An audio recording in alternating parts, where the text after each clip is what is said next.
हम सभी को ऐसा लगता है कि हम दुनिया के किसी भी पार्ट में चले जाएं, रिस्क हमेशा यही रहता है कि हमें सामने वाला कोई फ्रॉड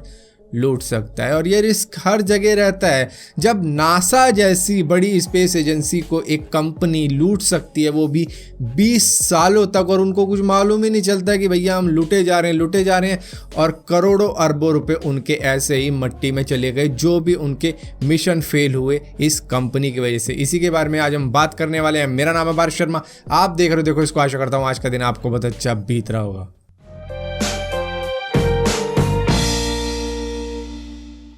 नासा पूरे सालों साल अपने कई मिशन, अपने कई प्रोजेक्ट्स चालू रखता है और आज भी उनके कई प्रोजेक्ट्स चल रहे हैं, वो भी 2050 को सोच के, 2035 को सोच के। तो इतने वक्त से वो अपने प्रोजेक्ट्स चलाता रहता है। लेकिन 2009 और 2011 में नासा के 2 मिशन फेल हो जाते हैं, जो थे ऑर्बिटिंग कार्बन ऑब्जर्वेटरी और इसी के साथ साथ ग्लोरी मिशन, जिसमें इन्होंने यूज़ किया था टॉरस एक्सएलएस रॉकेट का। अब यहाँ पर सवाल जवाब शुरू हो गए कि लगातार ये 2 मिशन फेल कैसे हो गए नासा के, जिसके बाद में नासा ने खुद की एक इन्वेस्टिगेशन चालू करी, जिसमें ये मालूम चलता है कि कुछ एल्यूमिनियम के पार्ट्स डिफेक्टिव थे और उनमें दिक्कत थी, जिसकी वजह से ये 2 मिशन फेल हो गए। और इन मिशंस की वजह से करीबन 700 मिलियन यूएस डॉलर का नुकसान हुआ था नासा का। और ये बेसिकली नासा का पैसा ना बोलते हुए ये कहा जा सकता है कि ये यूएस की उन जनता का पैसा था जो कि उन्होंने टैक्स दे के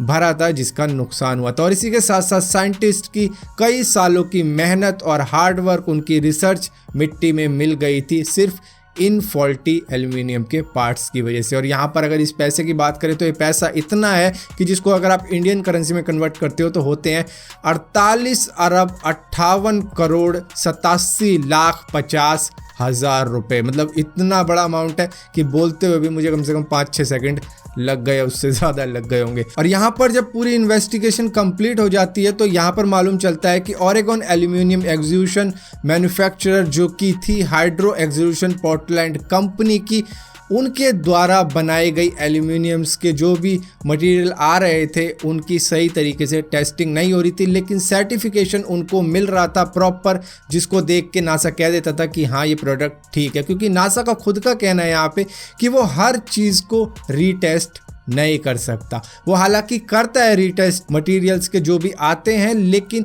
वो एक एक कंपोनेंट को चेक नहीं कर सकता, जिसकी वजह से वो जो सप्लायर उनको सर्टिफिकेशन देते हैं और ये जो सर्टिफाइड माल आता है वो उनके सर्टिफिकेट को देख के ही समझ जाते हैं कि हाँ ये क्लियर है और जिस स्टैंडर्ड का जो रिक्वायरमेंट है हमारी, हमें वही मिल रहा है। तो यहाँ पर एक विश्वास होता है इस सर्टिफिकेशन के ऊपर, जिसकी गड़बड़ी की थी इस कंपनी ने। यहाँ पर ये क्या कर रहे थे, जो इनकी टेस्टिंग मशीन थी उनको ये हाई स्पीड में चला रहे थे, जिससे कि ये और भी ज़्यादा मटेरियल मैन्युफैक्चर कर पाए। और इसी के साथ साथ ये जो टेस्टिंग चल रही थी इनकी, वो इनके एल्यूमिनियम पार्ट्स के सैंपल्स पर चल रही थी, ना कि जो एक्चुअल पार्ट्स भेजे जा रहे थे नासा को उन पर चल रही थी, जिसकी वजह से जो सर्टिफिकेशन दिया जा रहा था ये सिर्फ सैंपल के ऊपर दिया जा रहा था, जो कि एक फ्रॉड था नासा के लिए, जिनको मालूम भी नहीं था कि जो पार्ट आ रहा है उनको, जो उनको रॉकेट में लगाना है, अपने मिशंस में लगाना है, वो उनको एक नकली सर्टिफिकेट पे दिया जा रहा है, जबकि ये सर्टिफिकेट था सिर्फ एक सैंपल का।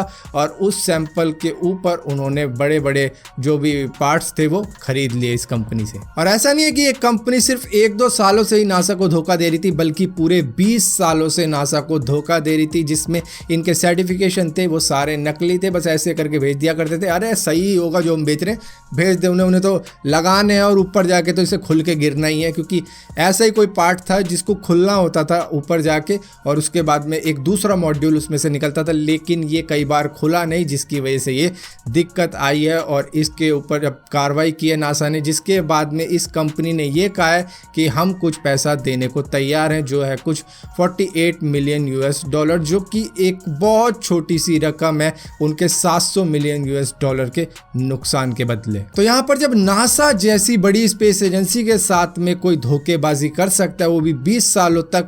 तो उन लोगों की क्या बिसाक है जो बैंक से लोन लेके भाग गए। खैर उनके ऊपर फिर कभी देखेंगे कि क्या कहा जा सकता है उनके ऊपर। फिलहाल के लिए इस वीडियो में इतना ही। अगर वीडियो आपको पसंद आती है तो इस वीडियो को लाइक जरूर करना, शेयर जरूर करना, और इसी के साथ साथ इसी टाइप की और भी वीडियो आपको देखनी हो तो इस चैनल को सब्सक्राइब जरूर करना, और सब्सक्राइब किया तो बेल का आइकॉन जरूर दबाना, वरना आपको मालूम भी नहीं चलेगा मैंने कोई वीडियो डाली भी है।